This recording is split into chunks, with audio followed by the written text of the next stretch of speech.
walete. Msikilizaji bwana, hii ni sehemu ya pili na tuzidi kusonga mbele. Of course, bonge moja story, ni kuambie tu hii ni bonge moja story, na ni tulipoishia sehemu ya kwanza ni baada ya kuona sasa Roma baada ya kurejea pale geto kwake kuweza kuchukua vitu na kuhamia kule kwa Edina, ambaye Edina hivi sasa tayari ni mke wake. Yani ndoa ya siku moja na kila kitu kikaisha.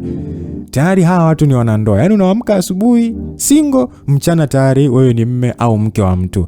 Ndivyo ilivyokuwa. Kwa hiyo ikatakiwa saa aende akachukue vitu kule na akaishi kule nyumbani kwa Edina. Okay? Lakini sasa baada ya kuingia mle chumbani, yeye pamoja na Juma walibaki wakishangaa, mbona kama chumba kimefanywa ukaguzi fulani hivi, okay? Wakati chumba kilikuwa kimefungwa, na kama huyo mtu ameingia, kaingiaje humo ndani? Hapo ndipo tulipoishia msikilizaji. Kumbuka langu jina ni Lucas Lumbasi, mtayarishaji wa hii story ni Singano JR. Basi Roma yeye alishangazwa na huo upekuzi, lakini yeye hakujali zaidi. Alisogea mpaka lilipokuwa godoro lake na kulinyanyua juu na akaangalia chini na alijikuta akivuta pumzi ya uheni.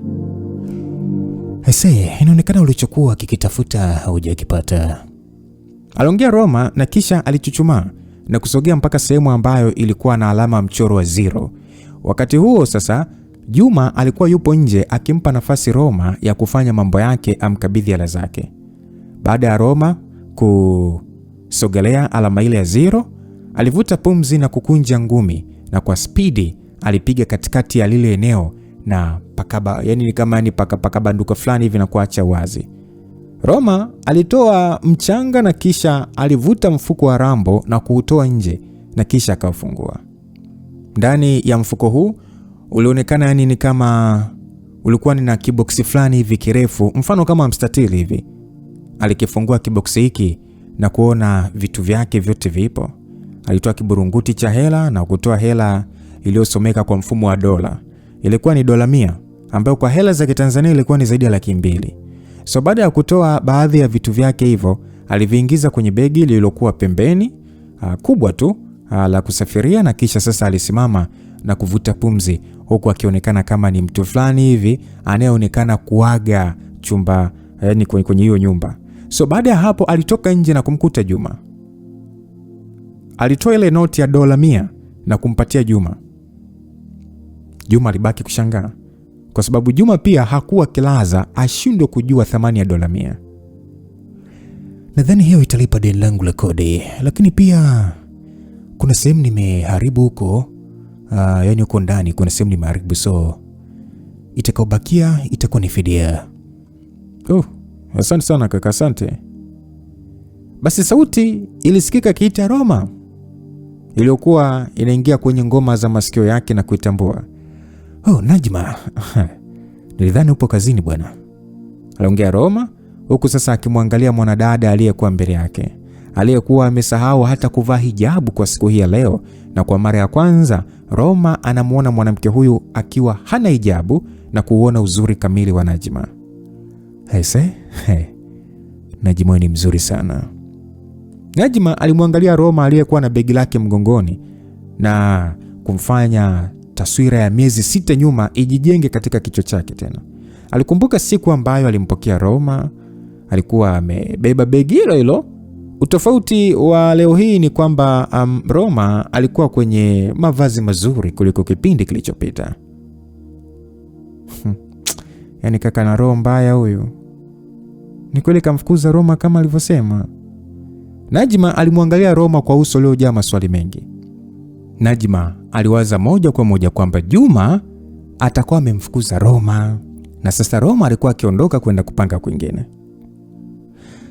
Najma, naomba tuongee kabla sijaondoka.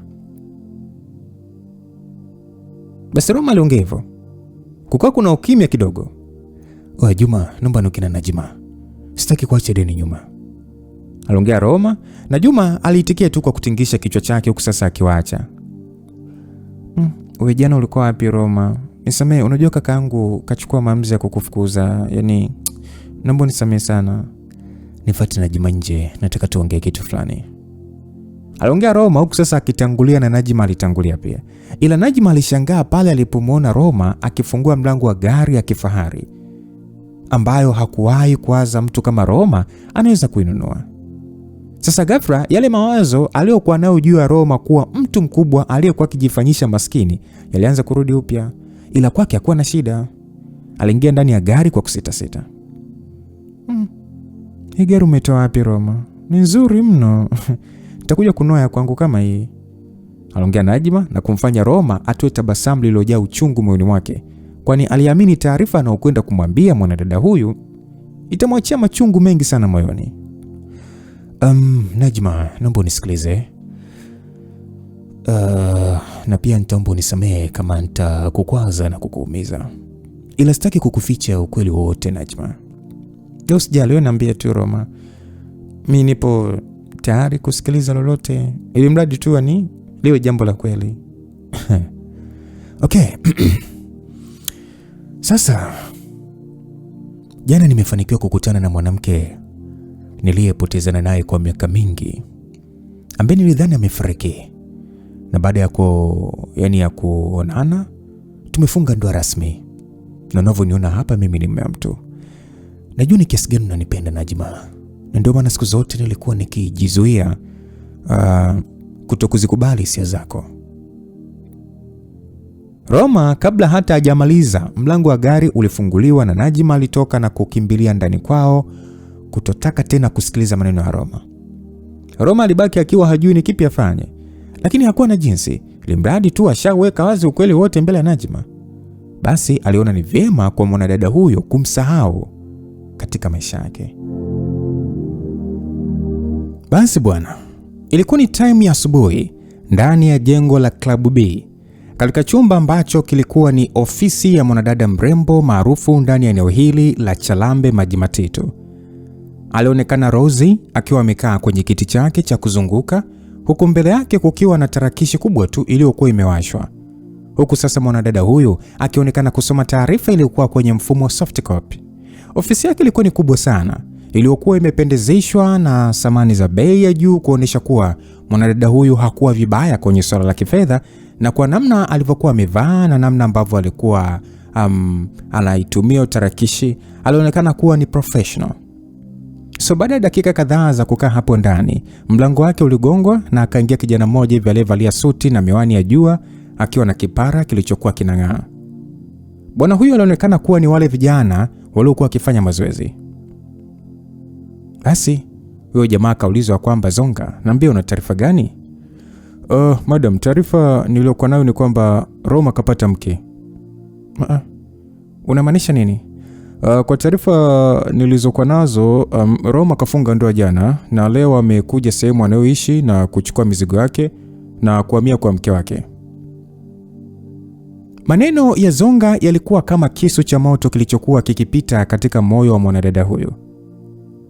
Bosi, aliita Zonga mara baada ya kumwona bosi wake akitoa machozi, na Rosie aliyafuta haraka na kisha aliacha tabasamu la ujasiri.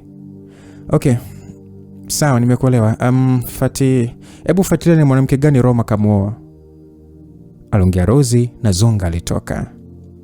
Sasa huko nje Zonga alijiongelesha akasema kwamba huyu fala ana nyota yaani mrembo kama bosi anatoa machozi kwa ajili ya fala mbeba mizigo. Huyu jamaa ana nini mimi sina?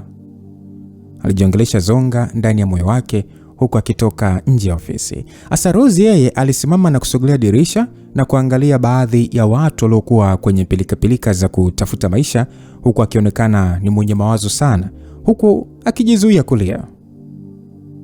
Rosie alijisemea kwamba stori yetu haiwezi kuisha hivi Roma. Siku ulioniokoa kwenye mikono ya babangu ndio ulikuwa mwanzo wa stori yetu, na haikuwa bahati mbaya hata kidogo. Nimetumia pesa nyingi sana Roma kukutafuta na mpaka kukupata. Siwezi kukuachia kirahisi. Basi kuhusu Roma, msikilizaji, yeye hakujali sana. Aliendesha gari lake mpaka Kigamboni na kupokelewa na Biwema, kwani mke wake hakuwa amerudi kutoka kazini. So baada ya kuweka lile begi, alitoka nje na kuzunguka upande wa yadi ya magari, huku sasa mkononi akiwa ameshikilia kile kiboksi alichotoka nacho Mbagala. Aliangalia sehemu ya kuficha kiboksi hicho, lakini hakupata, na mara akapata wazo na kuondoka ndani ya eneo hilo na kuingia chumba cha mazoezi. Aliangalia sehemu rahisi ya kuhifadhi kiboksi hicho na alifanikiwa kupaona, na kisha alikiweka vizuri na kuziba, na kisha alitoka nje. Baada ya kurudi ndani kwenye chumba chake, Aliwasha tarakishi na kisha akaingia kwenye mtandao na kuangalia namna ya kupata kazi. Bahati nzuri, aliona baadhi ya makampuni mbalimbali yaliyokuwa yakitangaza ajira. Alichagua kazi aliyoona inafaa na kisha aliandika CV yake na kuituma pamoja na vivuli vya vyeti ambavyo alivitoa kwenye akaunti ya barua pepe yake. Aliomba kwenye kampuni 3 haraka na kisha alijilaza kitandani. Lakini hakukaa muda mrefu. Aliitwa na Bi Wema na kuambiwa kwamba chakula tayari, ashuke wakale.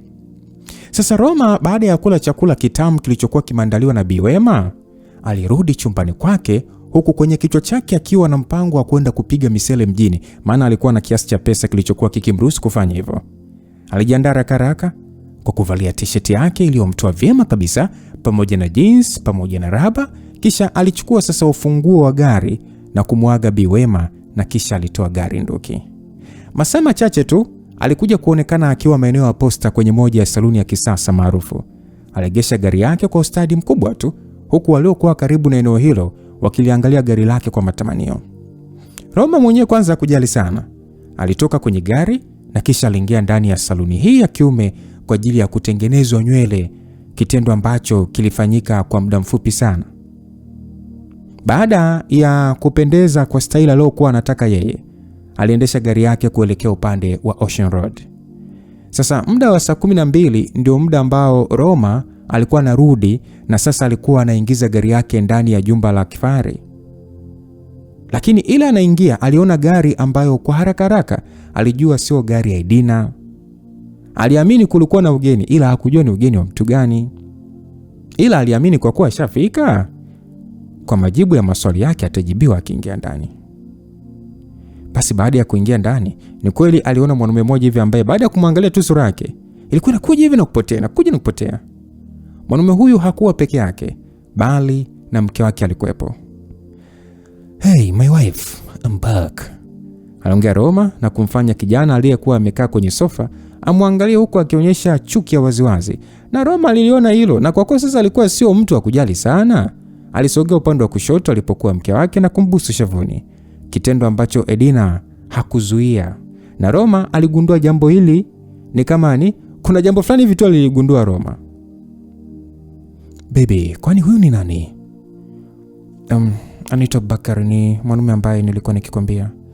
"Oh, unamaanisha yule mwanamume ambaye humpendi ndio huyu bwana, si ndio?" Maneno hayo yalimkera mno Abu, ila alijitahidi kujizuia mbele ya Edina. "Sasa brother, vipi ese? Mimi naitwa Roma, ni mume wa Edina.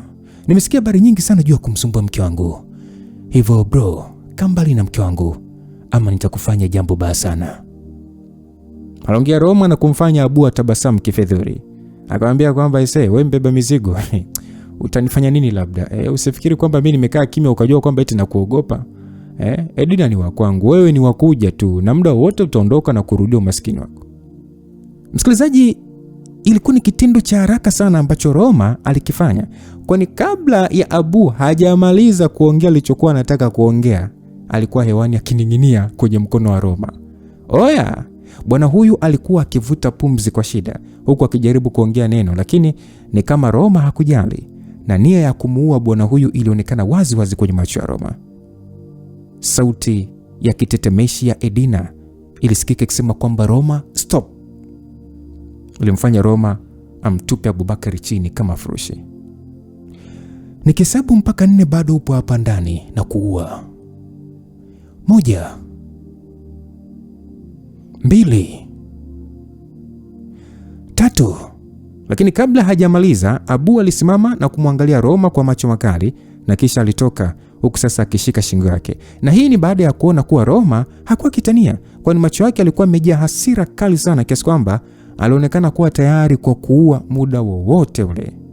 Sasa upande wa Edina, yeye alishangazwa na uwezo wa nguvu aliokuwa nao Roma. Namna ambavyo Roma alimning'iniza hewani Abu, ni kitendo ambacho kilimwogopesha na kumwacha kwenye maswali. "Roma, hivi mbona upo makini? Unajitafuta tu matatizo. Unajua nguvu iliyokuwepo nyuma ya Abu wewe? Kwa hiyo kukiwa na nguvu kubwa nyuma yake, eti kwamba ndio nimwogope? Na akikanyaga mguu wake hapa tena namuua." Aliongea Roma huku sasa kiini cha macho yake kilichokuwa kimebadilika rangi kuwa kijani kirudi na kuwa kama kawaida. Na kutokana na hasira alizokuwa nazo Roma, hakutaka kubaki hapo sebleni. Alipandisha ngazi kwenda chumbani kwake na kufunga mlango kwa nguvu, huku sasa akimwacha Edina aliyekuwa akimwangalia kwa wasiwasi mkubwa sana. Basi baada ya Roma kuingia kwenye chumba chake, moja kwa moja alienda kuoga huku akituliza hasira zake. Baada ya kujiona upo sawa, alisogelea laptop yake na ila anaiwasha, aliona notification kwenye barua pepe ikionyesha kuna ujumbe. Alifungua na kukuta kuna jumbe 3. Ujumbe wa kwanza uliandikwa ya kwamba, Mr. Roma Ramon, we are happy to inform you that tomorrow we would like to do an interview with you regarding the job request you submitted to us. It will be our honor to see you tomorrow. Ulikuwa ni ujumbe ambao uliandikwa hivyo, na akafungua ujumbe wa pili, na ujumbe wa pili nao ulikuwa ni kama tu wa kwanza. Ujumbe wa pili ulisema ya kwamba, hello Mr. Roma Ramon, we reviewed your job request and your credentials that you submitted to us and confirmed they are valid. We are praying back to inform you to attend interview tomorrow morning at dash time. Msikilizaji, karibia kampuni zote 3 zilikuwa zimerudisha majibu ya kumtaka Roma kwenda kwenye interview siku ya kesho. Roma alitabasamu na kuona kumbe kutafuta kazi ni rahisi hivi. Sasa mbona watu wakaga nalalamika kwamba kutafuta kazi ni vigumu? Lakini licha ya majibu hayo, alipanga kwenda kwenye kampuni moja tu, na hivyo alitakiwa kuchagua kampuni moja ya kwenda kwa siku ya kesho, kwa sababu kampuni zote zilimhitaji kesho asubuhi. Vexto Group of Companies ndio kampuni ama ndio moja ya kampuni ambayo Roma alidhamiria kwenda kufanya usaili kesho. Kilichomvutia kuhusu hii kampuni ya Vexto, kwanza ilikuwa ni kampuni kubwa sana ndani ya Afrika Mashariki na Kati yote, ambayo ilikuwa inaendeshwa kwa thamani ya pesa kiasi cha dola bilioni 20. Hilo la kwanza. Alafu la pili, makao makuu ya kampuni hii yalikuwa makao makuu ya kampuni ya mavazi na mitindo inayofahamika kwa jina la E-Stylus Wear. Kampuni ambayo ilikuwa ikiaminika kwa kuwa na warembo wakali. Hii naona ndio kampuni nzuri. Hapa najua nitakutana na warembo wengi sana. Naam, muda wa saa 2 kamili za usiku Roma alishuka kwa ajili ya chakula. Chakula ambacho alikula kama alikuwa na njaa ya wiki nzima, kwani alimaliza karibia chakula chote kilichokuwa kwenye mabakuli. Sasa ndugu yenu Edina alisha tu kujisemea kuwa Roma hakuwa ni mwenye aibu hata kidogo. Kwa upande wa Biwema, yeye alifurahishwa sana na uwezo wa kula wa Roma. Baby Edina, kesho naenda kwenye usaili. Okay, mafanikio mema, aliongea Edina huku sasa akinyanyuka na kutoa vyombo, na baada ya kumaliza alipandisha ngazi na kwenda chumbani kwake. Hakutaka kujua ni usaili wa nini, ni kampuni gani. Yesu wangu. Upande wa Roma hakuwa hata na mudi ya kubakia ndani hapo, kwa sababu alitoka na funguo zake na kuondoka. Nusu saa mbele alikuwa akiingia Chalambe Mbagala katika rango kubwa la Club B. Aligesha gari lake na kuingia ndani, huku sasa akikutana na watu waliokuwa wamechangamka. Zonga ndo mtu wa kwanza kumuona Roma, na alimsogelea kisha akamkaribisha kwa bashasha tu. Roma akasema kwamba Rozi yuko wapi? Zonga akasema, Madam Boss yupo ofisini kwake, itakuwa vyema kama utaenda kumuona. Aliongea Zonga, na Roma alichukua upande ambao ofisi ya Rozi ilikuwepo. Alifungua mlango bila kugonga na kuingia ndani na kumkuta Rozi aliyekuwa amejiegamiza kwenye masofa, huku sasa pembeni kukiwa na chupa kibao za bia. Rozi alipomuona alinyanyuka kivivu na kumsogelea kisha akamkumbatia huku machozi akiwa yanamtoka. Alianza kulia kwa kuikui kiasi ambacho kilimshangaza Roma. Rozi alisema, "Ese Roma, kuna kuniambia jamaa una mwanamke mpaka unaniumiza kiasi hiki Roma kweli?" Aliongea Rozi na kumfanya Roma atambue Rozi ana taarifa za yeye kuoa. Roma hakutaka kuongea chochote zaidi tu kumtoa kifuani na kumwangalia usoni na kuona uso wa mrembo huyu ulivyokuwa kwenye majonzi. Alisogeza mdomo wake na kugusisha na mdomo wa Rozi, na mwanamke hakuleta shida maskini, kwani aliupokea kwa pupa na walianza kukisi, huku hisia zikiwa zinaongezeka kila baada ya sekunde. Ni ndani ya robo saa tu mbele, Rozi na Roma walionekana ndani ya kitanda kilichokuwa ndani ya ofisi hii ya Rozi, huku mwanadada huyu akitoa sauti ambazo kwanza zilimfanya Roma kuongeza spidi ya kuchochea kuni kwenye mafiga. Mchezo ulichukua zaidi ya dakika 90 mpaka pale ambapo Roma aliweza kutua mzigo wake huku akiwa ni mwenye kuhema kwa nguvu. Yaani lisali 1.5 ndio goli moja la Roma. Lakini kwa upande wa Rozi alionekana akiwa hoi bin taban. Roma alimwangalia mwanadada huyu na kuona alikuwa kwenye maumivu, na yote hiyo ni mara baada ya kugundua kuwa Rozi alikuwa bikra. Jambo hili lilimshangaza sana Roma. "Twende nyumbani kwako, nadhani nitalala huko," aliongea Roma, na Rozi alitingisha kichwa na walikokotana kwa mlango tofauti na ule wa baa, na kisha Roma alimpandisha Rozi kwenye gari na kuondoka. Sehemu aliyokuwa akiishi Rozi ni hapo hapo, kwani walichukua dakika 2 tu kufika ndani ya jumba la kifahari la mwanadada huyu. Roma alimsaidia Rozi kwa kumkanda sehemu zake za siri ili kupoza maumivu, na kisha waliingia kwenye shuka na kukumbatiana. Maskini, nimeshakuwa mchepuko. Huo ndio uhalisia unaopaswa kukubali. Lakini mimi sitakulazimisha kuendelea na mimi. Siwezi Roma, mimi nipo tayari kwa mchepuko wako, ila sio kukosa kabisa. Alafu kwanza mke hawezi kununa ukilala kwangu. Hilo hata lisikusumbue mrembo. Au unataka niondoke? Hapana, mimi nimeongea tu jamani baba, usiondoke. Eti. Saa 1 kamili Roma aliamka na kuanza kumpapasa Rozi ambaye alimpa ushirikiano wa kutosha, na ndani ya dakika kadhaa mbele walipiga cha asubuhi cha moto. Na Roma akaingia bafuni na kumwaga Rozi kwa kumwambia kuwa alikuwa na usaili na kampuni. Mr. Roma, karibu nyumbani, aliongea Bi Wema baada ya kumwona Roma akiingia sebleni. Na wakati huu Bi Wema alikuwa na Edina mezani wakinywa chai ya asubuhi. Basi Roma alisalimia huku akiliwa buyu na mke wake. Kwanza hata wala hakujali, yeye alikaa mezani na kujisevia msosi na kuanza kula. Alikuwa anakula kama ana akili nzuri.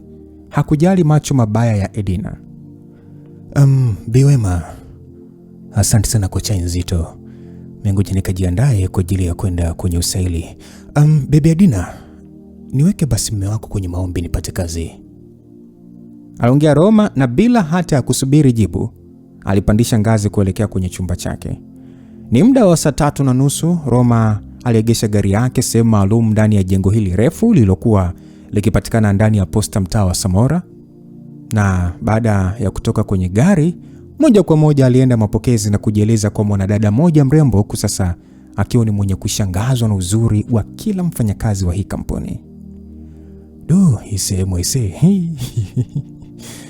ni sahihi kabisa kwangu, alijiongelesha Roma, huku sasa akimkonyeza mrembo mmoja aliyekuwa eneo la mapokezi, na mrembo huyo alitabasamu na kisha kumpita Roma.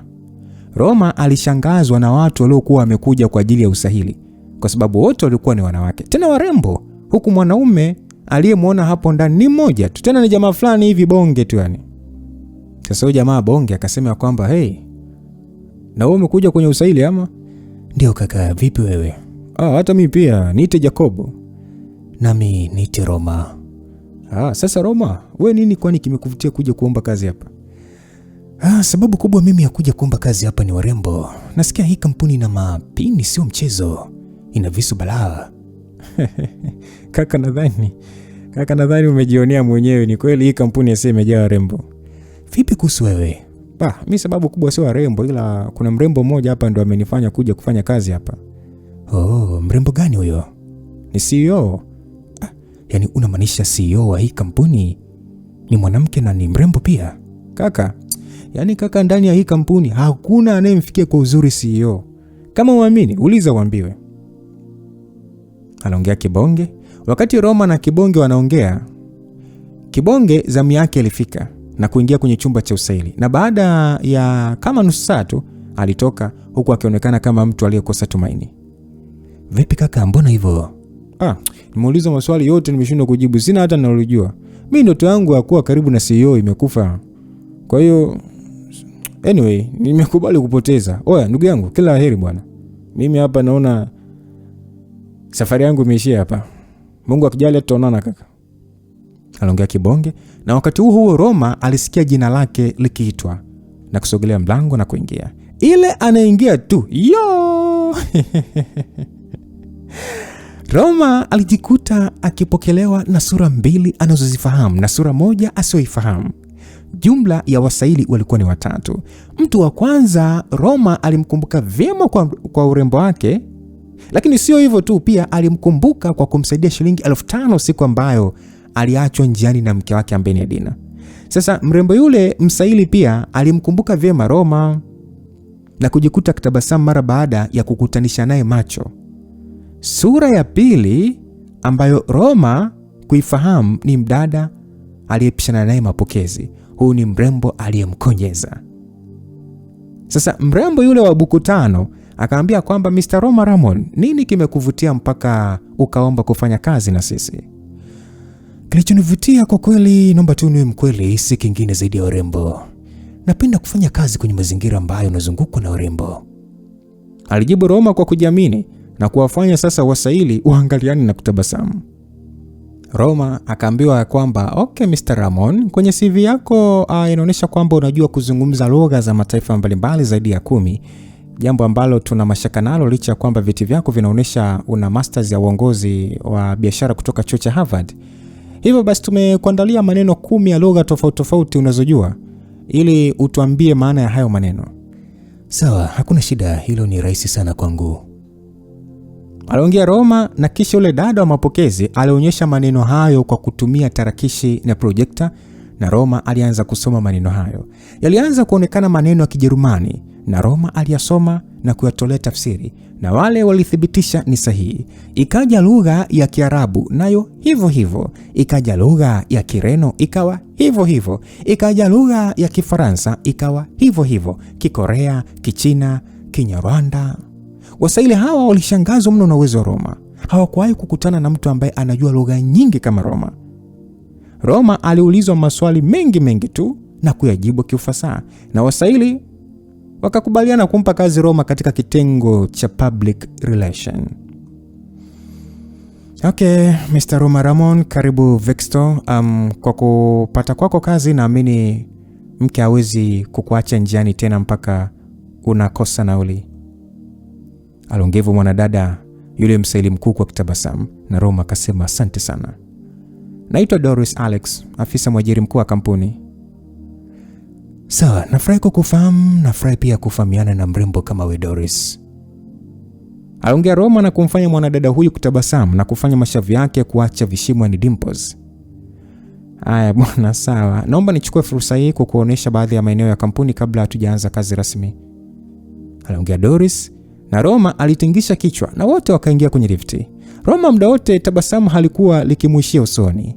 Alijiona kama vile yupo kwenye mbingu ya warembo. Mrembo Doris alikuwa amempagawisha mno. Hii hapa floor ambayo viongozi wa juu ya kampuni ofisi zao ndo ziko huku.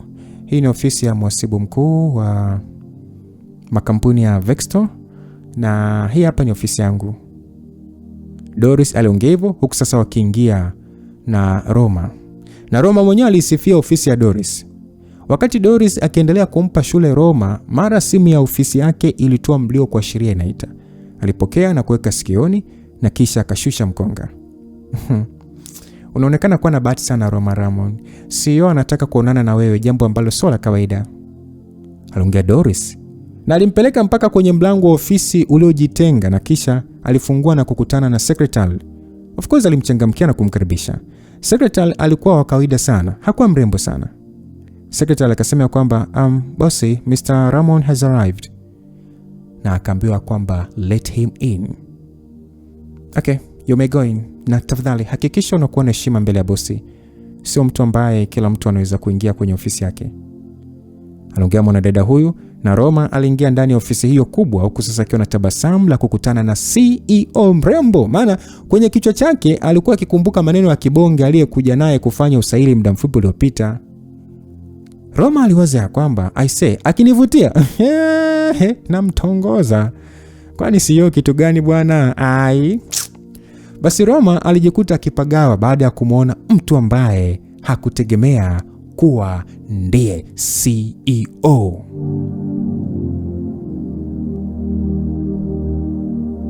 Naam, msikilizaji, huyu kijana anayeitwa Abubakar Hamadi kwanza ni mtoto aliyelelewa ndani ya familia ya tajiri maarufu ndani ya Tanzania, afahamike kwa jina la Alex Kauneka tokea akiwa mdogo.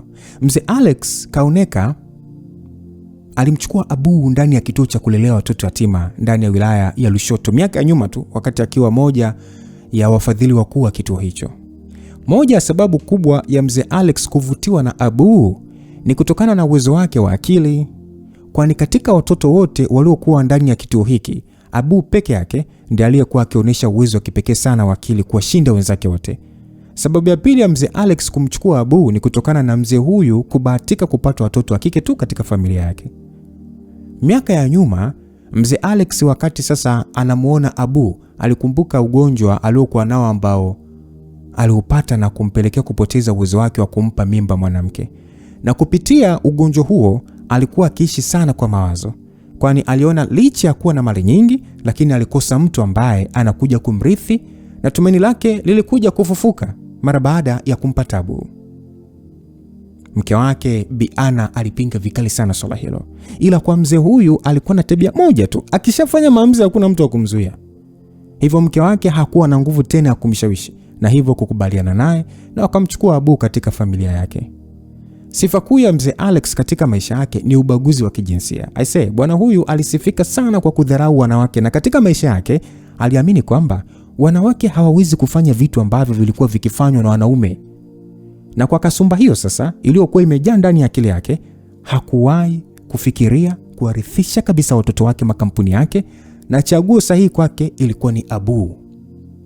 Abu yeye alikulia kama mtoto kabisa wa mzee Alex, kwa kupokea matunzo na upendo wote ambao kama mtoto ni moja mahitaji yake makuu. Alilelewa kitajiri, alisoma katika mashule makubwa ya hela nyingi. So maisha ya Abu yalibadilika kabisa, na hakuwa yatima tena, bali alikuwa ni mtoto mwenye familia ambayo ilikuwa ikimjali sana. Lakini licha ya hivyo, Abu hakuwahi kuanza kubadili dini yake kutoka Uislamu kwenda kwenye Ukristo. Na mzee Alex pia hakuwa na shida juu ya hilo, kwani kwanza hakuwa mpenzi wala mfuatiliaji sana wa imani za kidini. Kwake imani yake kubwa ilikuwa ni pesa. Alikuwa akiabudu pesa kama Mungu wake, na alikuwa yupo tayari kufanya lolote juu ya pesa, na aliamini matatizo yote yanaweza kutatuliwa na pesa. Siku moja mzee huyu alipokuwa akihojiwa na kituo kimoja cha redio, akasema ya kwamba kama matatizo yote naweza kuyatatua kwa kutumia pesa, kuna haja gani sasa mimi kuwa na dini inayomhusisha mtu asiyeonekana? Mimi naamini vitu vinavyoonekana kama pesa.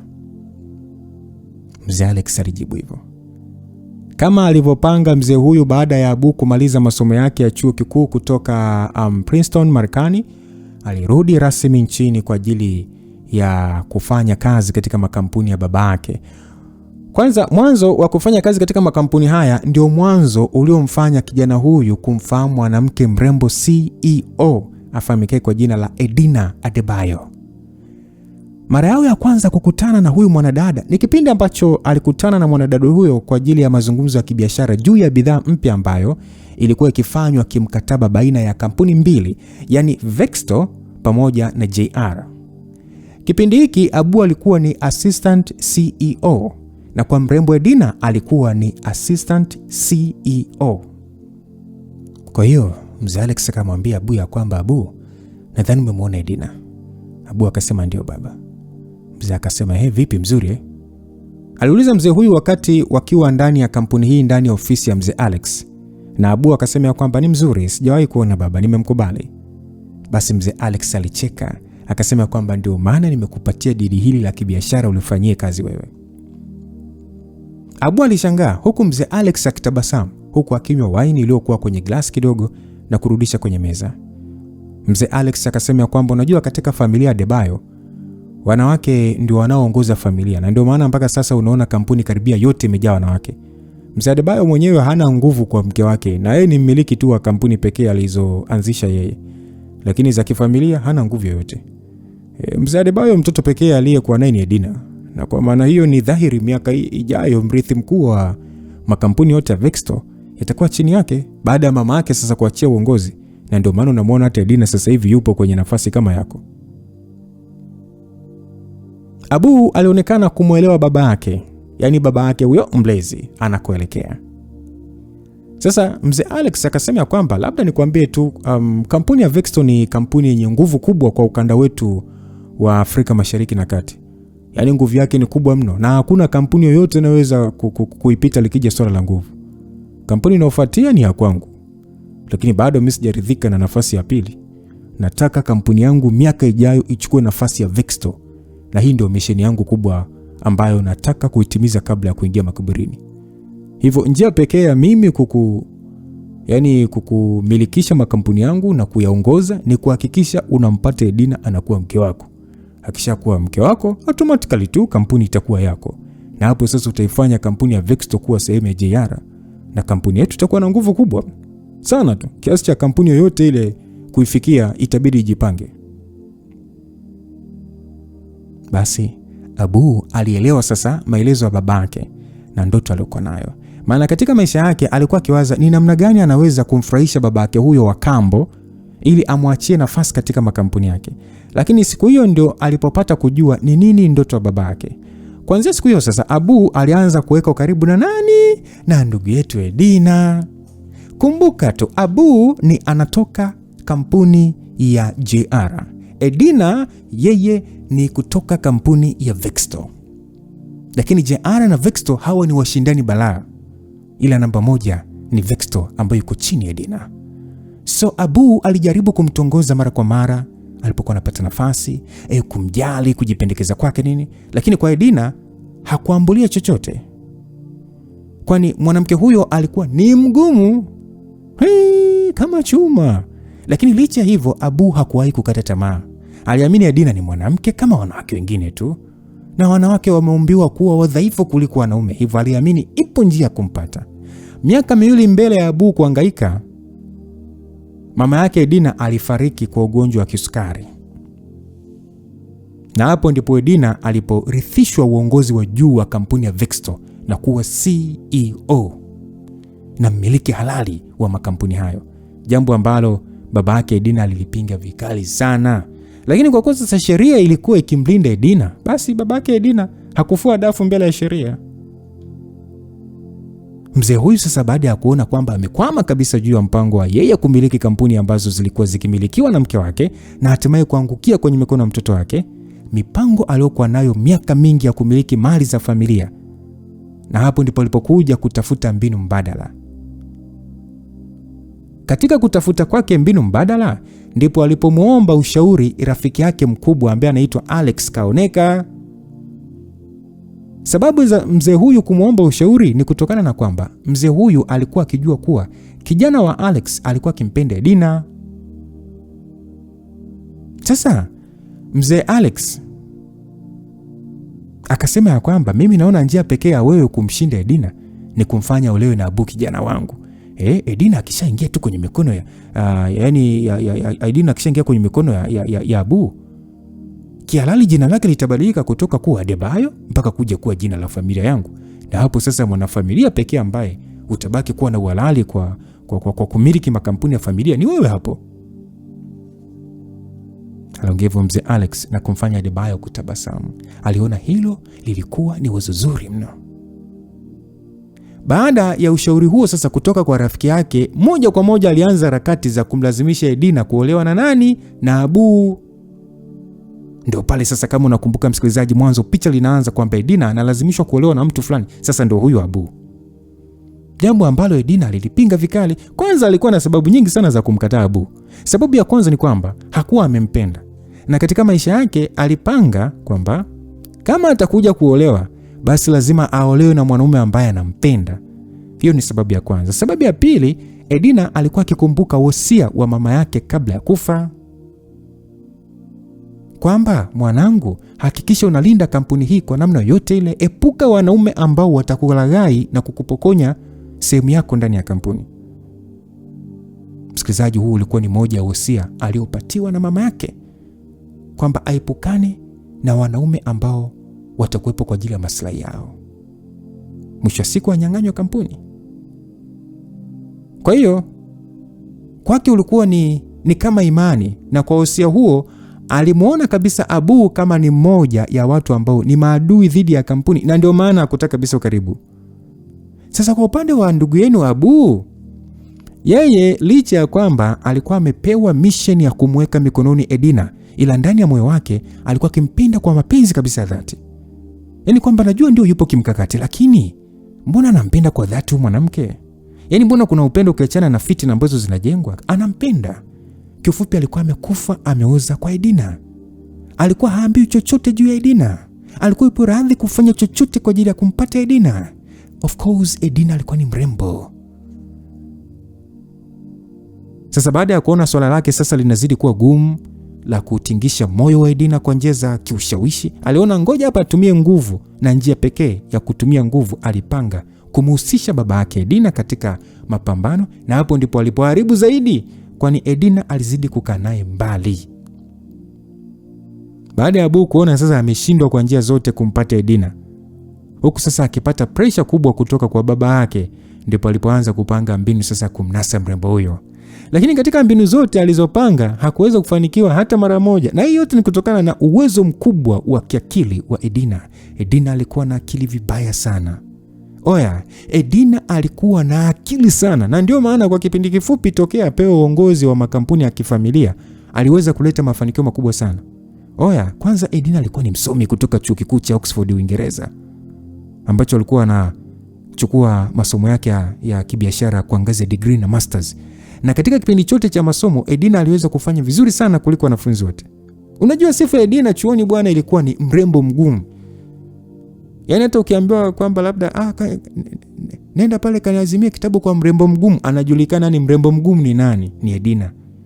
Kwa sababu Edina licha kubarikiwa kuwa na uzuri wa ajabu, lakini hakuwahi kujihusisha na aina yoyote ile ya mipinduko. Yoyote ile. Alikuwa na marafiki wachache sana. Marafiki ambao alikuwa nao kwa sababu moja tu ya kimasomo. Na hii ndio sababu iliyompelekea kuzidi kung'ara kwenye masomo yake.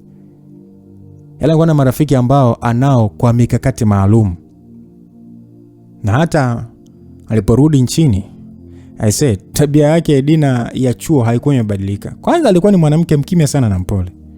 Edina hakuwa mwongeaji sana. Na hii sasa ilimfanya kuwa na mzunguko mdogo sana wa watu ambao anafahamia nao nje ya kazi. Yaani ukimya wake uliongezeka baada ya mama yake kipenzi kufariki. Edina kwake ndugu pekee aliyekuwa akimpenda alikuwa ni Bi Wema. Kwake mwanamke huyo licha kwamba hawakuwa ndugu wa damu, lakini alimchukulia kama mzazi wake mwingine baada ya mama yake. Edina na baba yake hawakuwa na mapenzi ya kuwafanya waonekane kama ndugu. Yaani uhusiano wake ulikuwa ni kwenye damu tu na kwenye jina, lakini eti ule ukaribu wa kibaba baba na kimwana hata ukuwepo kabisa. Na hiyo yote ni kutokana na kwamba Mzee Adebayo hajawahi hata siku na moja kumchukulia Edina kama mwanae, na hakuwa akimpenda kabisa. Sasa siku moja baada ya miaka kadhaa na Abu kuwa CEO wa makampuni ya JR, alipanga mpango wa mwisho kabambe wa kumpata Edina. Katika mpango wake, jambo la kwanza alilofanya ni kuhakikisha kuwa yeye na Edina wanaonana mara kwa mara, na njia pekee ya kufanikisha wao kuonana mara kwa mara ni kwa masuala ya kibiashara. Kwani Abu alikuwa akimjua vyema Edina kuwa likija swala la biashara hanaga upinzani, na kutokana na hivyo sasa aliingia dili nono na kampuni ya Edina. Na hii ni mara baada ya tawi la kampuni ya JR kupata zabuni ya ujenzi wa barabara ya mwendokasi. Hizi barabara za mwendokasi hizi iliyokuwa ikianzia maeneo ya Rangi Tatu mpaka Chamazi. Sasa katika zabuni hiyo kampuni ya JR ilikuwa ikihitaji malighafi nyingi kutoka nje kwa ajili ya kukamilisha ujenzi. Na hapo ndipo Abu alipokuja na wazo la kuwapa tenda Vexto kuwa kampuni pekee itakayowasaidia katika manunuzi na usafirishaji wa material kutoka nje ya nchi. Na dili hili sasa lilipokelewa mezani kwa CEO Edina, na hakutaka kufikiria sana Edina. Edina alikubali moja kwa moja kwa sababu aliamini kupitia dili hilo atakuwa amepiga hatua kubwa. Mpango wa kwanza wa Abu ukawa umefanikiwa wa kumweka Edina karibu, na alipanga dili hilo la kibiashara angelifanya yeye mwenyewe. Na mpango wa pili aliupanga siku ya kusaini makubaliano baina ya kampuni hizi mbili. Siku ya kusaini mkataba ilifika, na Abu aliwasiliana na Edina kumpa eneo husika ambalo makubaliano hayo yatafanyika, na eneo alilochagua Abu ilikuwa ni ndani ya hoteli yao ya kitalii ya nyota 5 iliyokuwa ipo maeneo ya Maji Matitu Mbagala. Hiyo hoteli ilikuwa inaitwa JR Hotel. Huku sasa muda ukiwa ni saa 2 za jioni, kwani walipanga tukio hilo lifanyike wakati wa chakula cha usiku. Sasa Edina na yeye bila kufikiria maskini alikubali, na muda wa saa 1:30 ndo aliingia ndani ya hoteli hii. akiwa mwenyewe tu bila mlinzi wake Susan. So mara baada ya kufika, alionyeshwa sehemu sahihi ya kuketi na akaletewa juisi na mhudumu baada ya kuagiza, kwani hakutaka kunywa kilevi chochote, huku akiwa sasa anamsubiria Abu. Yeye Dina hakuwa na wasiwasi.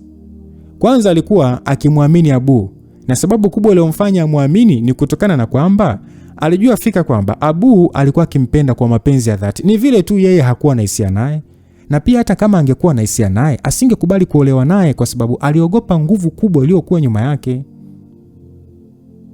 Ilimchukua dakika kadhaa tu baada ya kunywa juisi ile na kupotelea usingizini kabla hata Abu kuonekana. Kwani upande wa Abu, yeye alikuwa ashapanga vijana wake kwa ajili ya kazi hiyo. Baada ya vijana wa Abu sasa kuona mpango umeenda kama ulivyopangwa, walichukua chupa za bia na kuziweka katika meza ya Dina ili kuonyesha kwamba mrembo huyu alikuwa amelewa na pombe. Lakini Jose na mwenzake walishangazwa na kitendo cha bosi wao kuchelewa, na hata pale walipompigia simu hakuwa hewani. Zaidi ya masaa 4 yalipita ndipo bosi wao alipoingia kwa pupa na kwenda moja kwa moja kwenye meza waliokuwa wamekaa vijana wake. Sasa Abu akasema ya kwamba mmeshaandaa chumba, nataka kila nitakachokifanya kiwe kinarekodiwa, yani sitaki uzembe katika hili. Anaongea Abu mara baada ya kuambia vijana wake kwamba alipata tatizo la kikampuni ndio maana alichelewa.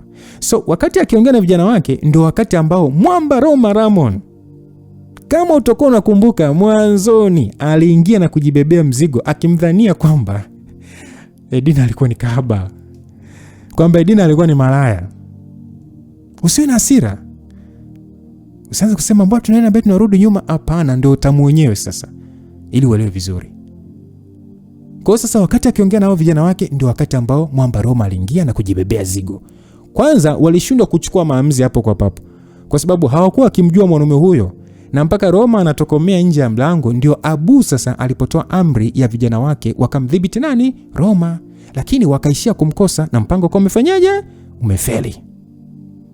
Sasa upande wa dada yenu ama wifi yenu Edina, baada ya kuamka na kujikuta akiwa sasa kwenye godoro, kwanza alishangaa ni vipi alivyofika hapo. Lakini alipojiangalia na kujiona kwamba alikuwa uchi, sasa akihisi maumivu sehemu zake za uzazi, ndipo alipojua mwanaume aliyekuwa mbele yake ashaitoa bikira yake bila ridhaa yake. Alikumbuka kila kitu tokea akiwa hotelini, lakini baada ya kupotelea usingizini hakujua ni kipi kiliendelea.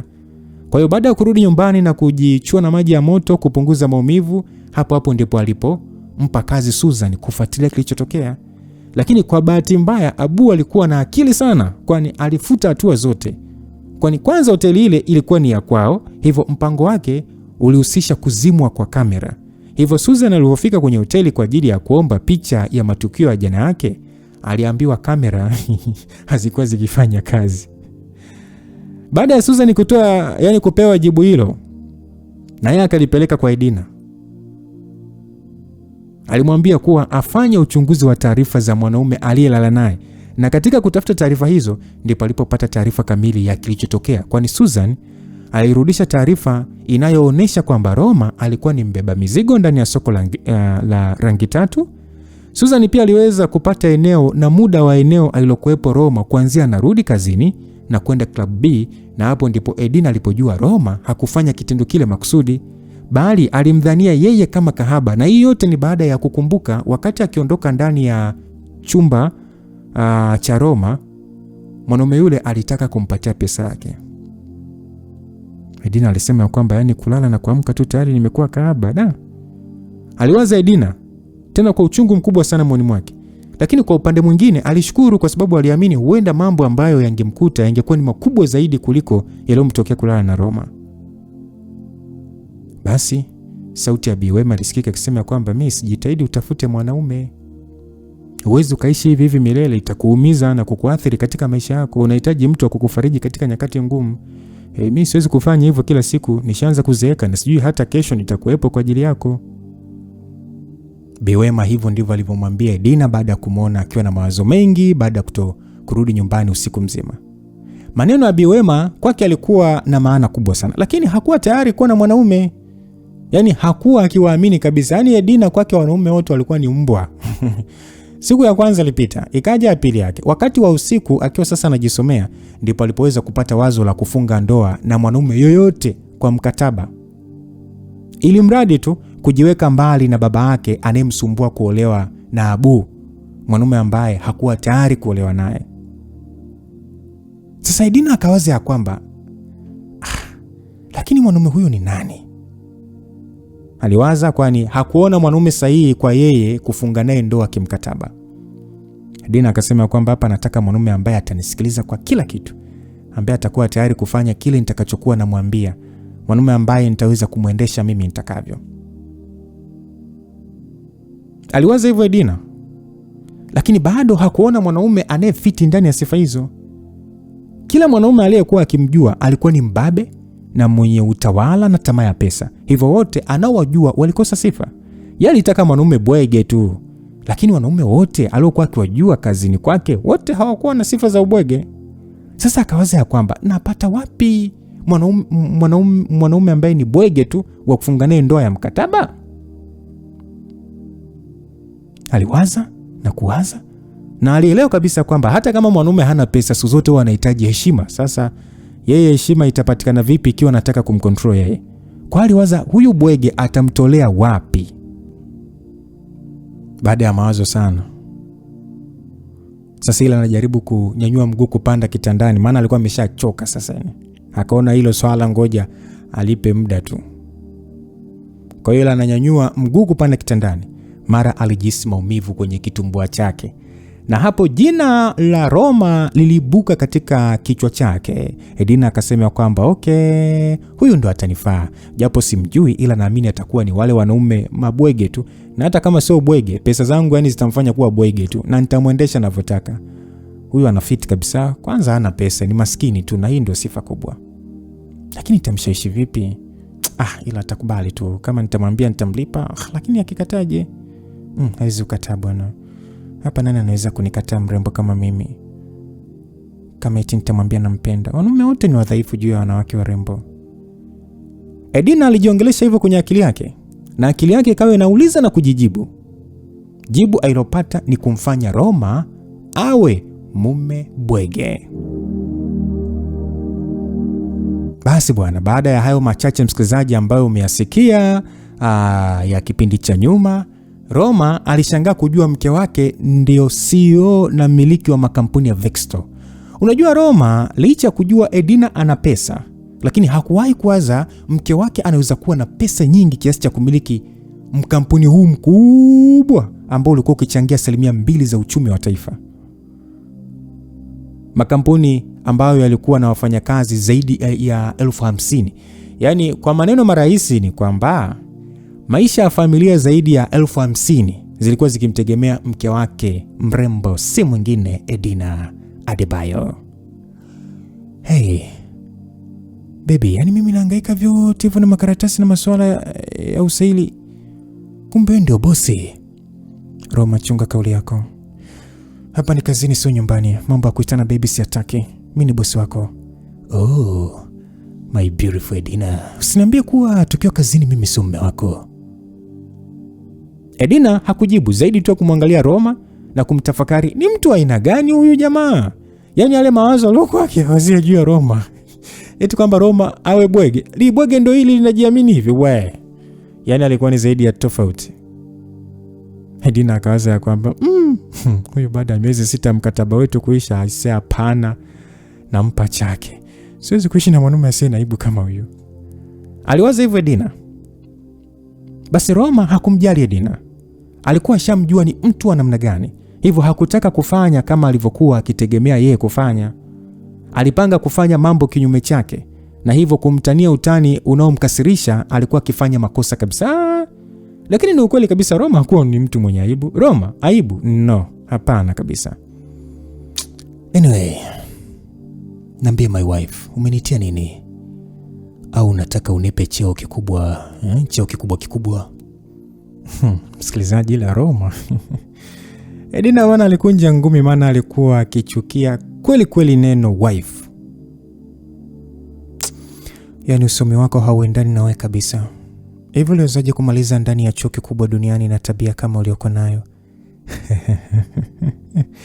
Mke wangu, hilo swali hata siwezi kujibu. Mimi nilienda chuo kuchukua maarifa na ujuzi, wala sikwenda kubadili tabia yangu. Okay, nimekuita hapa kukupatia onyo. Mimi na wewe kuwa mke na mume ni nyumbani tu.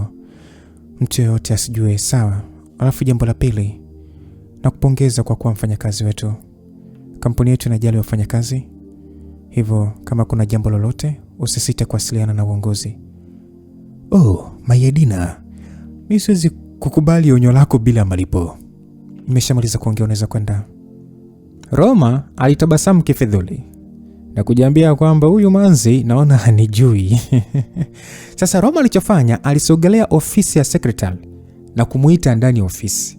Lengo lake Roma ni kuchana mkeka, yani aweke wazi uhusiano wa kwake yeye na Edina. Sasa ile Roma tu anaanza kusema kwamba hey, mimi na bosi wako ni Edina. Akamkatisha akamwambia kwamba hey Monica, unaweza kwenda kuendelea na kazi. Aliongea Edina na Monica alijikuta akishangaa, ila hakusema neno, alitoka nje. Yani wewe, okay, unataka nikulipe nini? Roma alitabasamu na kwenda kukaa sasa kwenye sofa na kukunja nne. Unaonaje ukinikiss? Roma, nipo kazini, naomba ujichunge. Aliongea Edina kwa kukasirishwa ese. Anyway, usikasirike mke wangu kipenzi. Malipo yangu ni kwamba usije ukanifukuza kazini. Hilo sina maamuzi nalo. Ukifanya mambo ambayo yataenda kinyume na maadili ya kampuni, basi nitakufukuza. Na mimi msimamo wangu ndio huo. Wewe ndio boss. Ukitaka nimtangazie kila mfanyakazi kama sisi ni wanandoa, basi nifukuze kazini. Aliongea Roma na kutoka kusasa kimwache Edina akizidi kumtafakari. Edina akaza ya kwamba nimeingia cha kiume huyu sio mwanaume bwege niliokuwa nikimtaka. Alikasirika Edina. Baada ya Roma kutoka ndani ya ofisi ya CEO, alienda moja kwa moja mpaka sehemu ambayo alikuwa akitakiwa kufanyia kazi. Baada ya kuingia ndani ya ofisi kubwa ambayo ilikuwa na tarakishi nyingi, huko kila meza ikionekana kuwa na mwanamke aliyekuwa akifanya kazi. Yani Roma alishangazwa na warembo waliokuwa katika hiyo ofisi. Hello, habari zenu warembo, mniite Roma Ramon. Ni mfanyakazi mpya. Ninafurahi kufanya kazi na warembo kama nyie na naamini tutashirikiana kwa karibu. Warembo wote walijikuta wakishangazwa na huo utambulisho. Basi mrembo mmoja aliyekuwa na mwanya akasema kwamba karibu sana Roma, naitwa Benedetta. Mimi ndio kiongozi wa idara hii ya public relation na kwa niaba ya wafanyakazi wa idara hii tunakukaribisha. Aliongea hivyo na kumfanya Roma atabasamu, na kisha alionyeshwa sasa meza yake na tarakishi yake ya kufanyia kazi. Sasa Roma alivokaa akasema kwamba hivi hii kazi kwanza inahusiana na nini? Maana hata sina hapa ninachokijua. Wangejua hata sijawahi hata ukanyaga ndani ya chuo cha Harvard. Wasingenipatia hii kazi. Aliongea Roma baada ya kuona hana cha kufanya. Yaani unaenda kuomba kazi na unapewa ofisi na hujui hata kampuni inahusiana na nini, hujui hata ufanye nini, huelewi. Na unajisemea kwamba light wangejua vyeti vyenyewe hata hujui kukanyaga kwenye hicho chuo. Basi sauti ilisikika ikisema kwamba hey handsome, unaweza kuanza kazi kesho, sio lazima leo. Nimeamua kuanza leo mrembo, ili tuzoeane mapema. Alafu unaitwa nani vile? Naitwa Rachel. Aliongea Rachel huku akionekana ni wale wanawake waongeaji na wajanja, maana kila ofisi na kuaga na binti wa namna hii. Okay, nafurahi sana kufanya kazi karibu na mrembo kama wewe Rachel. Aliongea Roma huku sasa akimkonyeza, na Rachel alishia kutabasamu tu na kisha kuendelea na kazi. Rachel akajiwazia kwamba huyu mwanaume anaonekana ni muhuni huyu. Basi Roma alifungua tarakishi yake na kutafuta cha kufanya, na alijikuta akishia tu kwenye kucheza game la Zuma ambayo ilikuwepo ndani ya tarakishi hiyo na kuanza kucheza tu kupoteza muda. Wakati akaendelea kucheza, mara aliingia mwanamke aliyemfanyia usaili. Kwanza mwanamke huyu hakumuona mpaka pale aliposhtuliwa, kwani muda wote alikuwa akicheza game. Yule mwanamke akasema kwamba yani wewe wenzako wanafanya kazi, wewe unacheza game. Mrembo wa mapokezi ni wewe? Mimi sio mrembo wa mapokezi, niite Nasra. Tabia ya kucheza game muda wa kazi ni kinyume na sheria za kampuni. Leo nitakusamea, ila siku nyingine nikikukuta unacheza game, mshahara wako utakatwa nusu. Nasra aliongea hivyo huku sasa akiondoka kwa hasira, lakini Roma alimuita akasema kwamba eti Nasra, hakuna kazi nyingine tofauti na kukaa chini kukodolea tu kompyuta. Yani kazi kama kubeba mizigo ya kampuni au kazi yoyote tu inayotumia nguvu. Mimi kazi kama hii sijazoea, sijazoea kabisa, aliongea Roma, na Nasra alimshangaa kwamba yaani mtu na cheti chake chote anatafuta kazi ya kubeba mizigo kwenye kampuni. Nasra aliamua kuondoka. Muda wa chakula ulifika. Rachel alimwambia Roma waongozane kwenda kantini ya kampuni. Rachel alikuwa na tabasamu muda wote. Alifurahi uwepo wa Roma kwenye idara yao, kwani hakukuwa na mwanaume hata mmoja, kitendo kilichompelekea kukosa kampani. Sasa mrembo, mimi sijabeba pesa yoyote. Nadhani utanilipia, si ndio? Ondoa shaka kabisa. Kampuni hii inawajali sana wafanyakazi, hivyo kuna chakula cha bure. Kumbe kuna chakula cha bure. Ndio. Walikuwa wakiongea huku sasa wakitembea, na ile wanafika kwenye lifti, walimkuta Nasra na waliingia huku sasa Roma kama kawaida yake akimkonyeza Nasra. Na Nasra alibetwa tu mdomo, ila Roma hakujali. Sasa Rachel akatoa wazo, akasema ya kwamba Nasra, unaonaje tukienda kukaa meza moja na Roma? Nasra alimwangalia Roma na Roma aliacha tabasamu. Rachel, umeongea point ya maana sana Rachel. Ni vizuri tukila pamoja, au unasemaje mrembo Nasra? Nasra naye akasema sawa, ila punguza kuongea. Hapa ni kazini, sio mtaani. Hii ndio tabia yangu, itabidi tu nizoee. Na isitoshe sina nilipokosea. Ni kweli wewe ni mrembo. Rachel na Nasra waliangaliana. So baada ya sekunde chache walifika chini kabisa ya kantini na walichukua sahani zao. Roma alichukua sahani 2 na kujaziwa zote, kwa sasa akiwafanya wadada wamshangae. Na walizidi kumshangaa zaidi alivyoanza kula. Roma akaulizwa kwamba utakimaliza chote hicho chakula? Roma akasema ndio, mimi napenda sana kula. Roma aliongea hivyo. Sasa na wakati huo mara waliingia warembo wawili waliofanya hali ya hewa ya hapo kantini badilike. Mrembo wa kwanza alikuwa ni Doris na wa pili alikuwa ni CEO Edina. Edina ndo wa kwanza kumuona Roma. Alimwangalia namna alivyokuwa amezungukwa na wanawake huku akila bila hata wasiwasi, na kujiwazia kwamba hivi mtu kawezaje kutengeneza marafiki ndani ya muda mfupi hivi? Basi Doris alimuita Roma na Edina alishangaa, na Roma alimkonyeza Doris na kumfanya acheke, huku sasa Edina akizidi kushangazwa na vitendo vya Roma na kuchukia zaidi.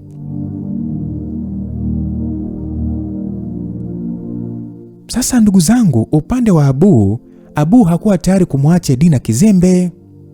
Alijua namna ambavyo alihangaika sana juu yake. Aliona itakuwa ni ujinga sana kumwachia mtu kama Roma kumchukua mwanamke wake kizembe. Lakini pia Abu alikuwa akitakiwa kuhakikisha anaingia kwenye kampuni ya Vexto ili kukamilisha mipango ya baba yake na pia kukamilisha mpango wa The City Master. Huyu The City Master ni Don. Tutakuja kumjua kwa mbele. Unajua msikilizaji, licha ya Abu kulazimishwa kukamilisha mpango wa kumweka Edina kwenye mikono yake na kulazimishwa na baba yake kuhakikisha swala hilo linafanikiwa, hakuwa akimjua mtu anayeitwa The Don au The City Master. Mara ya kwanza kusikia jina la mtu huyu ni kutoka kwa baba yake. Miezi 6 baada ya yeye kukabidhiwa kiti cha urais wa makampuni ya JR ndio aliweza kusikia jina. Mzee Alex alimwambia Abu ya kwamba, sikia Abu, wewe sasa hivi umeshakuwa CEO wa makampuni haya, na ninajua fika kwamba una uwezo mkubwa sana wa kuyaongoza makampuni. Na siku zote nilikuwa nikikufundisha kufanya kazi kwa kufuata sheria za nchi. Lakini kuna jambo pekee ambalo sikuwa nimekueleza. Katika ulimwengu wa kibiashara kuna vitu vingi unatakiwa vijue. Vile vinavyoonekana na visivyoonekana. Kuna ulimwengu wa kibiashara unaonekana na kuna ulimwengu wa kibiashara usioonekana. Licha ya kuonekana ama kutokuonekana, hivi vitu vyote vinaenda sambamba. Yaani biashara zisizoonekana unaweza kuziita zile ambazo si halali kisheria. Nafikiri ushawahi kusikia black market. Mzee Alex alisema hivyo, na Abu akasema ya kwamba ndio nilishawahi kusikia kuhusu black market. Mzee Alex akasema vizuri sana. Sasa kwa kurahisishia tu kuelewa ni kwamba black market ni sehemu tu ya ulimwengu wa biashara zisizoonekana. Abu alitingisha kichwa kuonesha kwamba alikuwa anamuelewa vyema baba yake mlezi.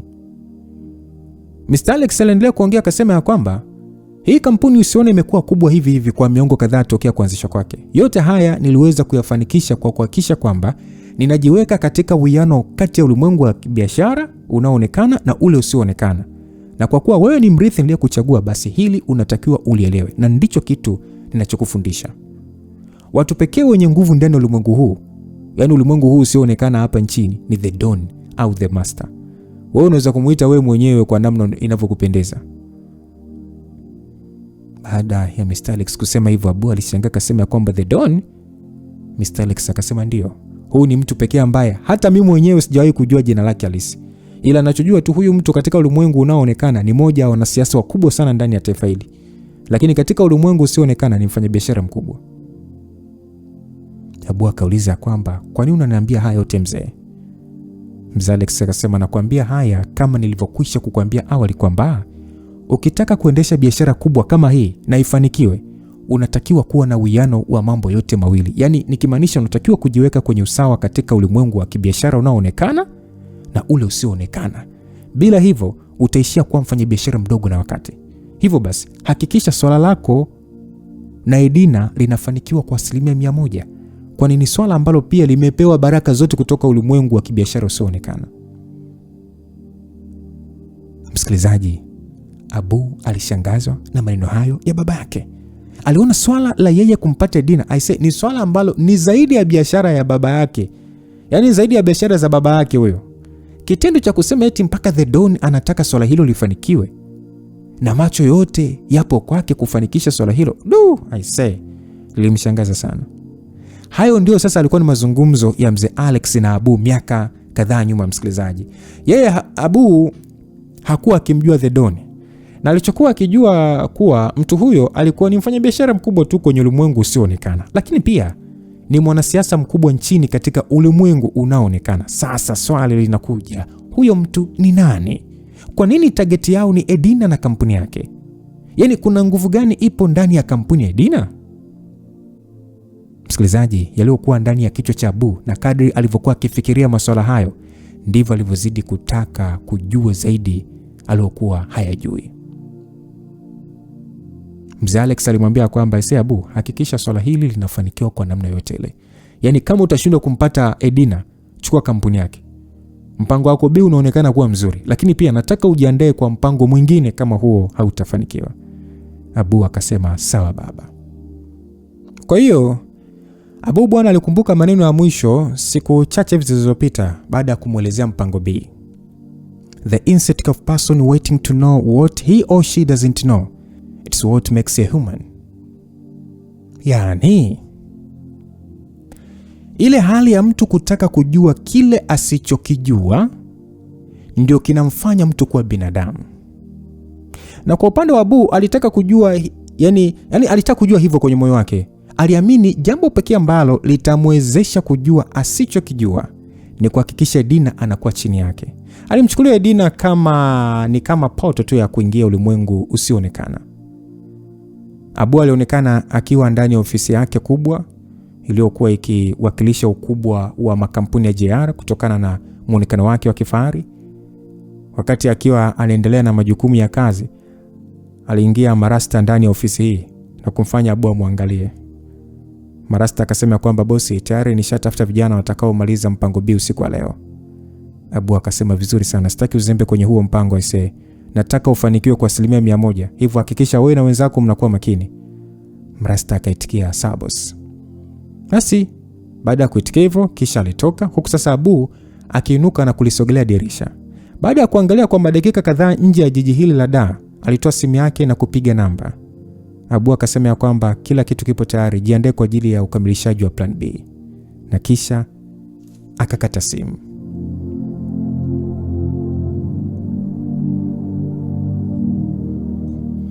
Sasa Roma alitoka kazini muda wa saa 9 kamili na kwenda moja kwa moja mpaka nyumbani. Baada ya kufika na kusalimiana na Bi Wema, moja kwa moja aliingia kwenye chumba chake kwa ajili ya kupumzika. Huku sasa akiwaza aende kiwanja gani cha bata. Baada ya lisali moja alipumzika, simu yake ilitoa mwanga kuashiria kwamba kuna ujumbe ulikuwa umeingia. Alichukua na kutazama na kisha tabasamu. Basi huo ujumbe akajibu ya kwamba hey Malkia Doris, naona ushanimisi. Doris akasema acha kujishauri wewe mwanamume bwana, nimekutafuta kwani ninahitaji msaada wako, ila sio lazima kama hutonisaidia. Roma akasema nipo tayari kufanya lolote kwa mrembo kama wewe, na isitoshe ushawahi kunisaidia, kwa hiyo na deni kwako. Doris akasema kwamba kama unalijua hilo, tuonane jioni saa 1 The Palm Hotel. Roma akasema okay, nitafika hapo muda huo mrembo, wala tusiwaze. Doris akasema sawa, ila uje umevaa vizuri sasa, na pia kuwa makini na mke wako asije akagundua lolote, na usimuage kama unakuja kwangu. Basi Roma alitabasamu na ujumbe huo wa message na kisha kuweka simu pembeni na kuchapa usingizi. Alikuja kuamka by saa 12 hivi na nusu. Aliona ni muda mzuri wa yeye kujiandaa, na ndani ya dakika 15 tu alikuwa tayari yuko vizuri. Alitoka na kumkuta Bi Wema akiangalia TV sebleni, na Roma akasema kwamba bibi, vipi Dina asharudi? Bi Wema akasema bado hajarudi, ila akanipigia simu saa 10 kuwa atachelewa na miadi na mtu. Aliongea Bi Wema huku sasa akiendelea kuangalia runinga, na Roma kuna kajiroho kawivu kalimuingia na kujiuliza ni mtu gani Edina ana miadi naye pasipo yeye kujua. Ila hakutaka kujali zaidi. Alikumbuka vyema ndoa yao sio kama ndoa za kawaida, ni ndoa ya maigizo tu, na hakukuwa na mapenzi katikati, hivyo kila mtu alikuwa alikuwa free na mishe zake. So alimwaga Bi Wema kwamba anatoka na anaweza kurudi ama asirudi kabisa, na kisha aliondoka. Licha ya Roma kupotezea swala la Edina, ila kama mwanaume kuna kitu kilichokuwa kinamuendesha katika moyo wake. Hakujua sababu ni nini, ila alikuwa na hasira mno. Ndani ya dakika 10 aliingiza gari yake ndani sehemu ya geti la hoteli hiyo na kusimamisha gari na kumkabidhi funguo valet, yani mtu anayehusika na kuegesha magari ndani ya taasisi kampuni ya hoteli. Kwa hiyo alikaribishwa na ufahari wa hali ya juu sana wa hoteli hii. Doris akasema wow, umependeza sana Roma. Aliongea Doris baada ya wawili hao kuonana sehemu ya kusubiria wageni. Upande wa Doris alionekana kama malaika. Mavazi aliyochagua kuvaa siku hiyo yalikuwa yamempendezesha mno, huku uzuri wake ukizidi kumfanya kuonekana wa kipekee sana ndani ya eneo hilo. Umependeza pia mrembo, hakika wewe ni mzuri Doris. Hebu acha unafiki Roma, mimi ni mzuri zaidi ya mke wako. Msikilizaji, hapa ni kama hili swali lilimkosesha raha Roma, kwani akikumbuka uzuri aliokuwa nao Edina sio wa kawaida, na hata kwa Doris hakuwa akimfikia hata kidogo. Ila sasa swala lililomkosesha raha ni kwamba mke wake muda huo hakujua na miadi na mtu gani.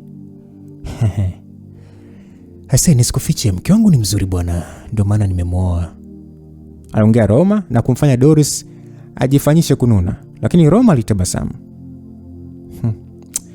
Sasa kuna mtu nataka leo nikutambulishe kwake. Naomba uigize kuwa mpenzi wangu kwa usiku wa leo tu, aliongea Doris, na Roma alijikuta akishangaa. Inakuaje mwanamke huyu akamchagua kwa kazi hiyo, ili hali kabisa anajua kabisa ana mke? Lakini pia kwa nini amemchagua yeye? Ila hakutaka kuwaza sana. Alikubali, kwani bidada huyu alikuwa akimkubali kwa roho yake nzuri tu.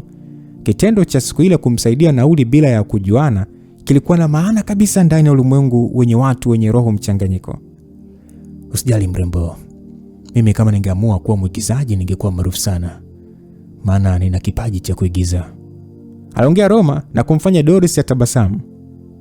Baada ya kuingia kwenye lifti, walikuja kutoka kwenye floor namba 20, floor ambayo ndani ya hoteli hii ilikuwa ikihudumia VVIP. Kwanza Roma alishangazwa na ulinzi wa ndani wa hili eneo, kwani kulikuwa na walinzi waliokuwa wamevalia suti wakionyesha kuimarisha ulinzi. Alishangaa ni mwanaume gani Doris alikuwa anaenda kumtambulisha kwake, lakini majibu yake yalijibiwa mara baada ya kuingia ndani ya chumba namba 700 na kukutana na mwanaume aliyekuwa amevalia suti huku akiwa anakunywa mvinyo. Bwana huyu kwanza alionekana kuwa mtu mzima, kwani sura yake ilikuwa imeshaanza kunjamana.